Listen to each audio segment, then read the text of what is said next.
The Boston Celtics head to Miami on Thursday night carrying a two-game losing streak. The timing is less than ideal. Boston has not lost 3 straight since the season's opening week, when the Celtics stumbled out of the gates at 0-3 before finding their footing. Another loss would mark their first extended skid of the year, and it would come against a Miami Heat team that has consistently caused problems regardless of seeding or circumstance. But the injury report offered some clarity ahead of tip-off. Celtics get key players back for Miami. Jaylen Brown and Sam Hauser are both off the injury report. Brown had been dealing with low back spasms. Hauser had been managing hamstring tightness. Neither absence was expected to be lengthy, but their availability against Miami removes any question about Boston's offensive depth. Brown is having the best season of his career and continues to anchor the Celtics through Jason Tatum's extended recovery. Hauser's return stabilizes Boston's spacing. His shooting keeps defenses honest and opens driving lanes for others. Against a Heat team that thrives on forcing contested twos, that spacing becomes even more critical. Josh Minott remains out with a left ankle sprain. Tatum, as expected, remains sidelined as his rehab continues. Miami's injury report leaves more questions than answers. The Heat, meanwhile, are dealing with uncertainty across multiple positions. Tyler Herro is listed as probable with a toe contusion. Nikola Jovic is probable with right knee soreness. Jaime Jacquez Jr. is questionable with left knee soreness. Davion Mitchell is doubtful with a left shoulder contusion.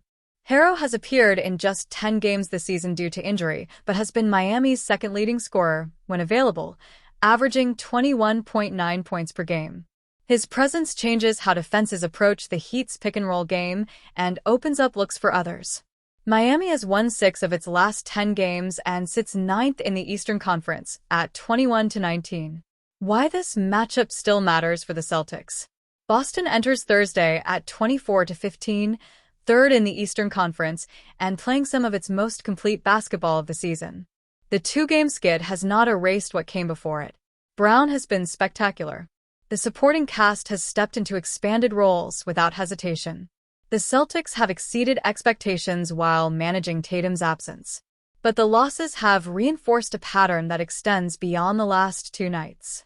Boston is 8-12 in clutch situations this season, struggles that stem largely from defensive rebounding breakdowns and the absence of Tatum's late-game creation.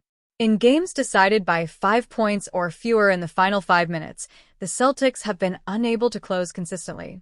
Miami presents a specific challenge. Erik Spoelstra's teams do not allow comfort. They force adjustments. They exploit hesitation. Even with key players potentially sidelined, the Heat will make Boston work for everything. Final word for the Celtics. The injury news favors Boston heading into Miami. Jaylen Brown and Sam Hauser return at a time when depth matters most. The Heat, meanwhile, face uncertainty across their rotation. That does not guarantee a Celtics win, but it does clarify the opportunity. Boston has not lost 3 straight since opening week. Thursday night offers a chance to keep it that way. The Miami Heat have given a new injury designation to forward Jaime Jacquez Jr. Jacquez, who missed the team's last game against the Boston Celtics on Thursday, January 15th, has been ruled out again against the Oklahoma City Thunder.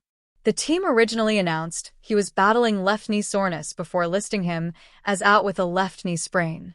He's been one of the bright spots for a Heat team that has struggled with inconsistency throughout the season. Jacquez has been one of the best sixth men in the NBA, averaging 15.9 points, 5.1 rebounds, and 4.6 assists per game. He has the third best odds to win the Sixth Man of the Year award at plus 800. He injured his knee against the Phoenix Suns on January 13th. Heat head coach Erik Spoelstra confirmed after the team's loss to the Celtics. "Yeah, it happened last game, but he's already starting to feel a little bit better," Spoelstra said. "Not good enough to play tonight. We'll continue to treat him. We're all pretty encouraged by how he responded today." The Heat are 1-3 this season in games without Jacquez. His return is important to act as a spark off the bench. In addition to Jacquez's injury update, Heat guard Davion Mitchell remains out against the Thunder. He's battling a shoulder contusion he sustained against the Suns after running into a Mark Williams screen. Miami Heat see a new addition to the injury report. Miami Heat forward Nikola Jovic has been added to the injury report because of an illness. He is listed as questionable to play. Jovic struggled against the Boston Celtics, finishing with 3 points in 15 minutes and a team low plus-minus of -19. He's struggled with inconsistent play throughout the season. Erik Spoelstra has gone stretches without playing Jovic throughout the season. Heat guard Tyler Herro is also on the injury report. He's listed as questionable with a toe and rib injury. Herro has returned to form after a toe injury that sidelined him for nearly a month. Over his last 5 games, he's scored over 20 points 3 times. He's averaging 21.9 points for 0.7 rebounds and 2.7 assists per game this season. Miami Heat rookie is likely to see an increase in minutes. With Jaime Jacquez Jr. and Davion Mitchell missing the game against the Boston Celtics, Heat rookie Kasparas Jacquez picked up their missing minutes. Jacquez played 27 minutes against the Celtics, including being a part of the closing lineup in the game. He finished with 12 points and 8 assists, while shooting 3 to 4 from 3. With Jacquez taking Mitchell's missing minutes, he talked after the game about how he's learned from him. "I'm definitely watching him a lot in practices and how he approaches the defensive end, how aggressive he is, how he's making plays for others," Jacquez said. "I'm just trying to learn from him, for sure."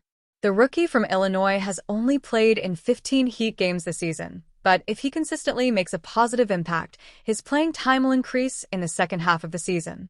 The Miami Heat and Milwaukee Bucks have been the two teams linked to Ja Morant the most heavily as the Memphis Grizzlies weigh trade offers for him. However, Miami's interest in the All-Star guard is overstated, per ESPN's Brian Windhorst and Tim Bontemps. Miami's focus is reportedly making sure their books are clear for the 2027-28 offseason, when a handful of big names will hit free agency. That makes them an unlikely Morant suitor, increasing Milwaukee's odds as the NBA trade deadline inches closer. Bucks feel like the team with the most incentive to go after Morant. The Milwaukee Bucks are increasingly desperate, and everyone knows it. With a 17-24 record and a star who has never wavered from his desire to contend, Milwaukee's front office is under immense pressure to do something. If they don't get back on the right track soon, honest conversations about Giannis Antetokounmpo's future could very well arise in the summer. The Bucks want to prevent that. Is Morant the needle-tipping move to save this team? Likely not. He could be a great pickup in terms of solving Milwaukee's offensive woes when Giannis sits, but he isn't doing much to help the team on defense or in the rebounding department. Yet, trading for the two-time All-Star would show that the Bucks are still committed to surrounding the Greek Freak with as much talent as they can find. While the Bucks are clearly trying to find an 11th-hour move to save their season, they have to be smart about it. Per Hoops Hype's Michael Scotto, the Grizzlies reportedly desire Ryan Rollins and one of Milwaukee's first-round picks in a Morant deal. While he'd be a big-name acquisition, that's a high asking price for a guard who may create more question marks than answers. Miami is also likely of the same thinking. Morant would be a want, not a need, as they are holding their own in the Eastern Conference. If they can get him, great. If not, they're just fine waiting things out and keeping their fingers crossed that Giannis Antetokounmpo asks out of Milwaukee or hits free agency in a few years. The Milwaukee Bucks don't have the luxury to wait like the Heat do. Milwaukee should be looking to acquire Morant in a deal more along the lines of what Atlanta got for Trae Young, a fellow disgruntled, smaller guard. Young, a 4-time All-Star, netted Atlanta an expiring contract and a decent young player. No firsts. No young building blocks. As it should be. The Bucks can't get into a bidding war with themselves and sell the farm for Ja Morant. Stay tuned for more Milwaukee Bucks analysis.